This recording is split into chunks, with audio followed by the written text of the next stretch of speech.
നട്ടുച്ചയ്ക്ക് ഞങ്ങൾ രണ്ടാളും കൂടെ അമ്പലപ്പാടത്ത് പോയേക്കുണ്ടാവും ഉത്സവം കാണാനായിട്ട്. ഉത്സവം കാണാനൊന്നല്ല, ശരിക്കും പറഞ്ഞിട്ടുണ്ടെങ്കിൽ അമ്പലത്തിൽ അന്നദാനം കഴിക്കാൻ വേണ്ടി പോയതാണ്. അപ്പോൾ എൻ്റെ മുഖം കണ്ടാൽ തന്നെ അറിയാമല്ലേ, നല്ല ചൂടും നല്ല വെയിലും കാര്യങ്ങളൊക്കെയാണ്. അപ്പോൾ അത് കണ്ണനെ ഞാനൊന്ന് തൊഴുതിട്ട് വരാൻ പറഞ്ഞിട്ട് വിട്ടതാണ്. എനിക്കങ്ങനെ ഫ്രണ്ടിലേക്ക് പോകാൻ, നടക്കൽ പോകാൻ പാടില്ലാത്തതുകൊണ്ട് കണ്ണനെ ഞാൻ വിട്ട് തൊഴാൻ വേണ്ടിയിട്ട്.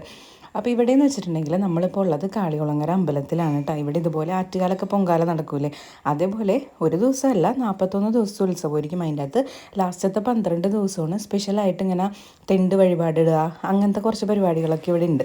അപ്പോൾ അതിനൊക്കെ വേണ്ടിയിട്ട് ഒരുപാട് ആളുകളൊക്കെ പുറത്തുനിന്നൊക്കെ വരും. അപ്പോൾ കണ്ണൻ അവിടെ വീഡിയോ എടുക്കുന്നുണ്ട്. ഞാനപ്പോൾ ഇത് കളിപ്പാട്ടമൊക്കെ നോക്കിയാണ്. ഇപ്പം നമുക്ക് ആവശ്യമില്ലെങ്കിലും ഇനി ആവശ്യം വരുമല്ലോ, അപ്പോൾ അതൊക്കെ ഇങ്ങനെ കണ്ടൊക്കെ നിന്നാണ്. അപ്പോൾ ഞാനവിടെ തണലത്ത് ഇങ്ങനെ മാറി നിൽക്കണമായിരുന്നു കേട്ടോ. ഇങ്ങനെ ഇരിക്കുന്നതുകൊണ്ട് തന്നെ എനിക്ക് ക്യൂ ഒന്നും ഉണ്ടായിരുന്നില്ല. അവിടെ കണ്ട ചേട്ടന്മാർ വേഗം തന്നെ കയറിക്കോന്ന് പറഞ്ഞ് അങ്ങനെ ഞാൻ വേഗം കയറി ഫുഡൊക്കെ കഴിച്ച് കണ്ണനും കയറാൻ പറ്റിയിട്ടാണ്.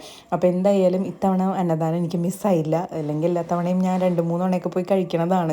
ഇത്തവണ മിസ്സാവുമെന്ന് ഓർത്തിരിക്കുന്നു. അതുപോലെ തന്നെയായിരുന്നു ഈ കോളിഫ്ലവറും. ഇതത്ര നല്ലതല്ല എന്നറിയാം, പക്ഷേ എന്നാലും ഒരു കൊതി, അങ്ങനെ 2-3 കഷ്ണം കഴിച്ച്. പിന്നെ അത് കഴിഞ്ഞിട്ട് കണ്ണനും അമ്മയും കൂടെ രാത്രി കലം വെക്കാനായിട്ട് പോയിട്ടുണ്ടായിരുന്നു. അപ്പം എടുത്തതാണ് ഇത്, ഞാൻ പോയിട്ടുണ്ടായിരുന്നില്ല, നല്ല തിരക്കായിരുന്നല്ല. അപ്പോൾ നമ്മൾ കലം പൊങ്കാലയിടൽ മാത്രമല്ല, അതേപോലെ ഇതാ കണ്ടില്ല, അതുപോലെ തെണ്ടും ഇട്ടിട്ടുണ്ടായിരുന്നു. അത് നമ്മളിട്ടതല്ല, നമ്മുടെ വീടിൻ്റെ അടുത്തുള്ള ആ ചേട്ടനും ഫാമിലിയും കൂടി ഇട്ടതായിരുന്നു. അപ്പോൾ അങ്ങനെ ഈ കണ്ണനും അമ്മയും കൂടെ പുകയത്ത് ഇങ്ങനെ നിൽക്കണ വീഡിയോ ഒക്കെ എനിക്ക് അയച്ചു തന്നതാണ്. എന്നാലും ദേവിയുടെ ഒരു ഇതാണല്ലോ, അപ്പോൾ എല്ലാവരും നല്ല തിരക്കിലൊക്കെ നിൽക്കണമായിരുന്നു. പിന്നെ അന്ന് രാത്രി എല്ലാവരും വീട്ടിലുണ്ടായിരുന്നു കേട്ടോ. ചേച്ചിയുമൊക്കെ വന്നിട്ടുണ്ടായിരുന്നു. പക്ഷേ പിന്നത്തെ വീഡിയോസൊന്നും ഞാൻ എടുത്തിരുന്നില്ല. പിന്നെ അത് കഴിഞ്ഞ് പിറ്റേ ദിവസം രാത്രി ആയപ്പോഴുള്ള കുറച്ച് വീഡിയോ ആണിത്. എന്തായാലും ഭയങ്കര ചൂടാണല്ലോ, ചൂടെന്ന് പറഞ്ഞ് എനിക്ക് തന്നെ മതിയാവും, ഒറ്റ രക്ഷയില്ല. അപ്പോൾ വൈകുന്നേരം ആയപ്പോഴത്തേക്കും അമ്മ ഇങ്ങനെ ഓരോ സാധനങ്ങളൊക്കെ എടുത്ത് വെച്ചുകൊണ്ട് പോയതൊക്കെ ഞാൻ കുറച്ച് കഴിച്ചിട്ടുണ്ടായിരുന്നുള്ളൂ. ചെറുപയർ മുളപ്പിച്ചത്, അതിന് നാളത്തേക്കുള്ളതാണ്. പിന്നെ മുന്തിരി വെള്ളത്തിലിട്ടത്, പിന്നെ അതുപോലെ ചിക്കൻ ഇച്ചിരി ഉണ്ടായിരുന്നു. അപ്പോൾ അതങ്ങനെ കറിയാക്കാമെന്നൊക്കെ ഓർത്ത്, കറിയല്ല ജസ്റ്റ് ഒരു ഫ്രൈ പോലെ ആക്കാമെന്ന് ഓർത്ത്.